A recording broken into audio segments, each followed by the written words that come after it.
मातरम। नमस्कार साथियों, स्वागत है आप सभी का अंजना क्लासेस पे। मैं ए.के. सिंह लेकर हाजिर हूँ आप सभी के सामने एक अंतर्राष्ट्रीय संगठन यूएनओ, जिसे ही यूनाइटेड नेशंस ऑर्गेनाइजेशंस कहा जाता है। दोस्तों, हम उसी यूएनओ की बात कर रहे हैं जिसको हिंदी में संयुक्त राष्ट्र संघ कहा जाता है। इसकी स्थापना की आवश्यकता क्यों पड़ी, क्या है ये संगठन और भारत का इससे क्या संबंध है, और साथ ही साथ ये भी देखेंगे कि जो 5 अस्थायी सदस्य जो कि यूएनओ की, जिसे सुरक्षा परिषद के 5 अस्थायी सदस्य कहते हैं, और उन सभी के पास जो वीटो पावर है, तो जानेंगे कि क्या ऐसी कमी है भारत में जिसके कारण भारत को वीटो पावर नहीं दिया जाता है। दोस्तों, तो शुरुआत करते हैं। दोस्तों, आज के इस वीडियो में हम देखेंगे कि यूएनओ क्या है और यूएनओ की आवश्यकता क्यों पड़ी। सबसे पहले हम बात करते हैं दोस्तों कि यूएनओ की आवश्यकता क्यों पड़ी। देखिए, यूएनओ की आवश्यकता की बात करेंगे दोस्तों, तो सबसे पहले हम कहानी एक नींव से स्टार्ट करते हैं, जड़ से स्टार्ट करते हैं। आप सभी को पता होगा कि 1914 ईस्वी की बात है। 1914 ईस्वी में पूरे विश्व में एक प्रथम विश्व युद्ध की शुरुआत हो गई थी। इससे आप सभी परिचित होंगे। जब प्रथम विश्व युद्ध की शुरुआत हुई 1914 में, जो कि 4 साल चला था, यानी 1914 से 1918 ईस्वी तक जब विश्व युद्ध चला था, तो कहीं भी जाहिर सी बात है दोस्तों कि जब युद्ध होगा और सारे देश एक दूसरे को क्या करेंगे, क्षति पहुंचाएंगे। क्योंकि युद्ध से, झगड़ा से, मारपीट से तो आज तक सुने नहीं होंगे कि सबको फायदा हुआ है। जिनको फायदा भी होता है दोस्तों, तो कुछ ना कुछ उनको नुकसान होना पड़ता है। तो वही नुकसान जो है सभी देशों के पास हुआ था। तो ऐसा विचार आया कि एक अमेरिकी राष्ट्रपति, उस वक्त उनका नाम था वुड्रो विल्सन। वुड्रो विल्सन का एक विचार आया कि ये जितना जो क्षति हुआ है देश को, तो क्यों ना हम ऐसी एक संगठन की स्थापना करते हैं कि आगे ऐसा युद्ध, यानी भविष्य में जो युद्ध, यानी जो प्रथम विश्व युद्ध 1918 में समाप्ति हुई, तो ऐसा दूसरा युद्ध ना हो जिससे पूरा विश्व जो है तबाह ना हो। तो इस तबाही से बचने के लिए वुड्रो विल्सन, जो कि अमेरिका के राष्ट्रपति थे, एक संगठन की स्थापना करते हैं। दोस्तों, उस संगठन का नाम था लीग ऑफ नेशन। ये यूएनओ नहीं है दोस्तों, ये 1920 ईस्वी में बना था। कब बना था? 1920 ईस्वी में अमेरिकी राष्ट्रपति के विचार से एक संगठन की स्थापना किया गया था जिसका नाम था लीग ऑफ नेशन। और अंतर्राष्ट्रीय संगठन होता क्या है दोस्तों? देखिए, अंतर्राष्ट्रीय संगठन का परिभाषा समझ लीजिए कि जब 2 या 2 से अधिक देश एक संगठन का, यानी एक गुट का निर्माण करते हैं, और उस गुट का औचित्य ये होता है कि सबका मोटिव, यानी सबका उद्देश्य एक हो। यानी एक से अधिक देश जब किसी एक ऐसी संगठन की स्थापना करते हैं जिनका उद्देश्य एक हो, तो हम बोले कि ये लीग ऑफ नेशन का स्थापना हुआ, ये अंतर्राष्ट्रीय एक संगठन बनी थी। तो इसका भी कुछ ना कुछ उद्देश्य होगा दोस्तों। तो सबसे पहला अगर हम उद्देश्य की बात करेंगे दोस्तों, तो देखिए, पहला विश्व युद्ध में क्या हुआ कि सारा चीज के मतलब ज़्यादा तबाही हुआ, सब एकदम बेचैन हो गया। इस बेचैनी को खत्म करने के लिए शांति तो भंग हो गई थी। तो सबसे पहला इसका सोच ये था लीग ऑफ नेशन का कि हम क्या करेंगे, पूरे विश्व को शांति स्थापित करेंगे इस संगठन के माध्यम से। और दूसरा सबसे बड़का, अगर आपसे क्वेश्चन पूछेगा कि ये लीग ऑफ नेशन की स्थापना का मोटिव क्या था, सोच क्या था, तो सबसे बड़ी चीज कि भविष्य में प्रथम विश्व युद्ध ना हो, प्रथम विश्व युद्ध जैसा कोई दूसरा विश्व युद्ध ना हो, इस चीज को रोकना था। तो लीग ऑफ नेशन का उद्देश्य समझ गए। लेकिन ये लीग ऑफ नेशन दोस्तों ये फेल हो गया। फेल होने का कारण, सबसे बड़ा कारण क्या था कि देखिए, हम बोले कि वुड्रो विल्सन अमेरिका के राष्ट्रपति थे।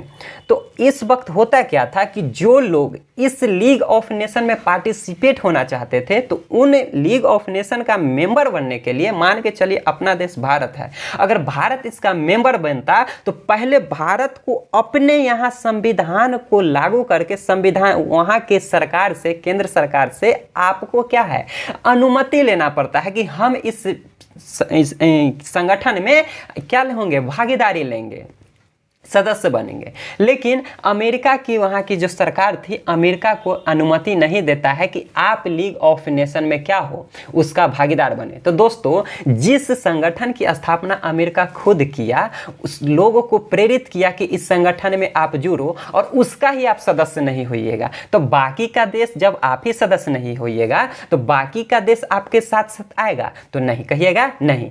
और दूसरा सबसे बड़का रीजन जो है ये खत्म होने का, लीग ऑफ नेशन का ये समाप्त होने का है कि इसका जो स्थापना हुआ था कि हम दूसरा विश्व युद्ध रोकेंगे, लेकिन 1939 ईस्वी में दूसरा विश्व युद्ध जब जर्मनी ने, वही जर्मनी, हिटलर वाला जर्मनी दोस्तों, जब पोलैंड पर आक्रमण कर देता है, जिसके कारण दूसरा विश्व युद्ध शुरू हो जाता है। तो एक संगठन की स्थापना हुई कि हम दूसरा विश्व युद्ध रोकेंगे, लेकिन दूसरा विश्व युद्ध रुका नहीं, दूसरा विश्व शुरुआत हो गया। तो ये संगठन लीग ऑफ नेशन जो वुड्रो विल्सन द्वारा 1920 ईस्वी में स्थापित किया गया था, ऑटोमेटिक क्या हो जाता है दोस्तों, समाप्त हो जाता है। अब उसके बाद दूसरा विश्व युद्ध समाप्त हो जाता है, तब जो है दूसरा विश्व युद्ध समाप्ति के बाद एक लीग ऑफ नेशन के तर्ज पर ही उससे ही बड़ा एक संगठन की स्थापना होती है दोस्तों, जिसका नाम होता है यूएनओ, यूनाइटेड नेशंस ऑर्गेनाइजेशंस। देखिए ये क्या, सबसे पहले हम आपको झंडा दिखाएंगे। ये झंडा दोस्तों आपके स्क्रीन के ऊपर दिखा होगा, ये ब्लू कलर का जो झंडा है, वो झंडा के बीच में आप ध्यान दीजिएगा तो एक लोगो दिखेगा। ये लोगो को हम बड़ा करके दिखाते हैं। लोगो में आप क्या देख पा रहे होंगे कि एक पूरे विश्व का मानचित्र है, यानी पूरे विश्व का जो मानचित्र ग्लोब होता है, तो ग्लोब के ऊपर उत्तरी ध्रुव से ये फोटो लिया गया है। तो 3 रेखा होता है, विषुवत रेखा, मकर रेखा, कर्क रेखा होता है। तो तीनों रेखा को दर्शाया गया। दोस्तों आप स्क्रीन पे देख पा रहे होंगे, हम आपको यहाँ से विजिबल कर देते हैं देखने के लिए। दोस्तों ध्यान दीजिए, ये जो आपको दिखा होगा, ये पूरे विश्व का मानचित्र है, 7 महाद्वीप का यहाँ देख पा रहे होंगे। साथ ही साथ सबसे बड़ा चीज देखते होंगे कि 2 टहनी के बीच में ये विश्व को रखा गया है। तो क्वेश्चन ये ऑब्जेक्टिव 1 लाइनर के तौर पे आप ध्यान रखिएगा कि ये जो आपको टहनी दिख रहा है, ये जो टहनी दोस्तों आपको दिख रहा है, ये टहनी किस पेड़ का टहनी है, तो आप कहिएगा ओलिव, जिसको ही जैतून का पेड़ कहा जाता है। तो दोस्तों ये लोगो में पूछेगा कि जो यूएनओ का लोगो है, उस लोगो में किस पेड़ की शाखा यानी टहनी को दर्शाया गया है, तो कहिएगा जैतून की।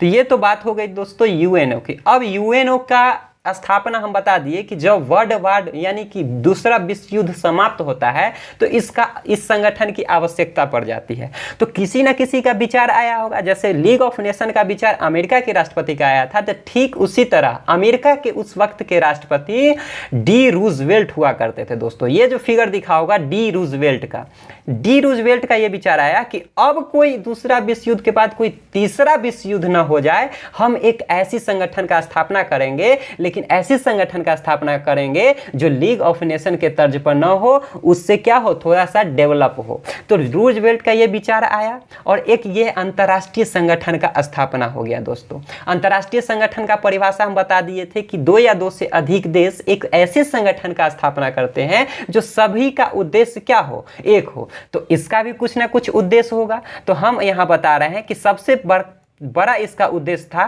कि हम शांति करेंगे, क्योंकि इतना ना यहाँ पूरा उपद्रव देश में हो गया पूरे विश्व में कि शांति भंग हो गई थी। तो इनका उद्देश्य था कि सबसे पहले हम शांति स्थापित करेंगे, और दूसरा नंबर बात कि सारे विश्व को, सारे देश को हम एक सुरक्षा प्रदान करेंगे।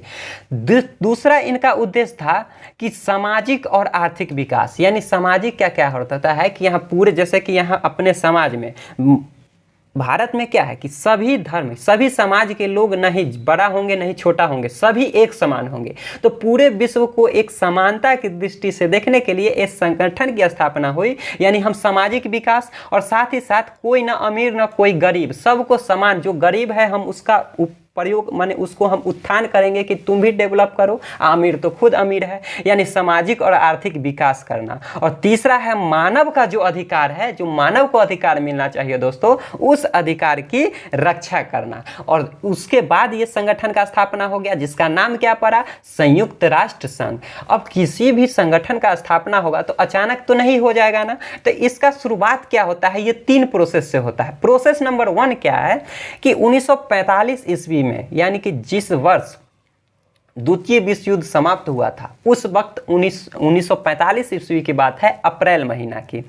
यानी कि अमेरिका के सेंट फ्रांसिस्को शहर में, अमेरिका के सेंट फ्रांसिस्को शहर में 50 देश मिल के एक बैठक करते हैं। जैसे कहने का अर्थ है, आप किसी चीज़ के बारे में जैसे कहेंगे कि हमको इस चीज़ का स्थापना करना है, तो अकेले तो नहीं कीजिएगा, तो आपके साथ देश होना चाहिए। तो 50 देश सबसे पहले अप्रैल के महीना में कहाँ बैठते हैं? अमेरिका के सेंट फ्रांसिस्को में। वहाँ 50 देश बैठक करते हैं कि हाँ भाई, ऐसा संगठन की स्थापना होना चाहिए। उसके बाद जून आता है दोस्त, तो आप किसी संगठन का स्थापना कर रहे हो तो कोई ना कोई आपका चार्टर होना चाहिए ना, डॉक्यूमेंट होना चाहिए ना, जिस पे सभी देश का हस्ताक्षर हो। तो लगभग 50 देश वहाँ गुट में शामिल हुए थे, और जिस वक्त इसको एडॉप्ट किया गया था, डॉक्यूमेंट को ग्रहण किया गया था, सिग्नेचर हुआ था, उस वक्त 51 देश हो गए। तो आपके जहन में ये सवाल आएगा कि जब गुट में 50 शामिल हुए और सिग्नेचर करने के वक्त 51 हो गए थे, तो वो 51वां देश कौन था? तो आंसर याद रखिएगा, पोलैंड। क्योंकि जिस दिन इस अप्रैल के महीने में ये हो रही थी, चर्चा हो रही थी, उस वक्त पोलैंड अपने यहाँ कुछ निजी कारणों के कारण, राजनीतिक कारण के कारण उस गुट में शामिल नहीं हो पाया था। जब जून का महीना, जब चार्टर को यानी डॉक्यूमेंट को ग्रहण किया जा रहा था, तो पोलैंड उसको क्या करता है? उस वक्त वहां शामिल हो जाता है। फलस्वरूप 2 बैठक के बाद जब तीसरा बैठक होती है, 24 अक्टूबर 1945 को संयुक्त राष्ट्र संघ का स्थापना हो जाता है, और इसका मुख्यालय जो दोस्तों अमेरिका के न्यूयॉर्क शहर में स्थापित किया जाता है। और न्यूयॉर्क शहर के किस द्वीप पर? तो मैनहट्टन द्वीप पर इसका स्थापना किया जाता है। क्वेश्चन यहाँ से 2 तरह का नोट में हम आगे पढ़ाएंगे। क्वेश्चन क्या याद रखना है कि जो संयुक्त राष्ट्र संघ का मुख्यालय न्यूयॉर्क में है, ये बात सही है, लेकिन जब प्रथम बैठक की बात हुई थी, तो उस वक्त जब देश का मतलब इस संगठन का स्थापना हो गया था, तो उस वक्त तो न्यूयॉर्क मुख्यालय नहीं बनाया गया था। तो कहीं ना कहीं इनका ये संगठन का हुआ होगा ना मीटिंग। तो पहला मीटिंग दोस्तों लंदन में, यानी ब्रिटेन की राजधानी लंदन में हुआ था। उसके बाद जो भी मीटिंग होता है उसका बैठक न्यूयॉर्क में होती है। तो इसका स्थापना 24 अक्टूबर को हो गया था। वीवीआई पॉइंट में क्या याद रखना है कि भारत के बारे में आप पूछेंगे, क्योंकि आप भारत देश में रहते हैं, तब सवाल आएगा क्या भारत इसका सदस्य है? तो कहिएगा कि भारत इसका सदस्य ही नहीं है, संस्थापक सदस्य है। यानी संस्थापक सदस्य का अर्थ हुआ कि जिस वर्ष इस संगठन की स्थापना हुई थी, उसी वक्त यानी 24 अक्टूबर का स्थापना हुआ, और उसके 6 दिन बाद भारत इसका मेंबर बन जाता है, यानी कि 24 अक्टूबर को। और हम बता दिए थे पहला मीटिंग कहाँ हुआ था?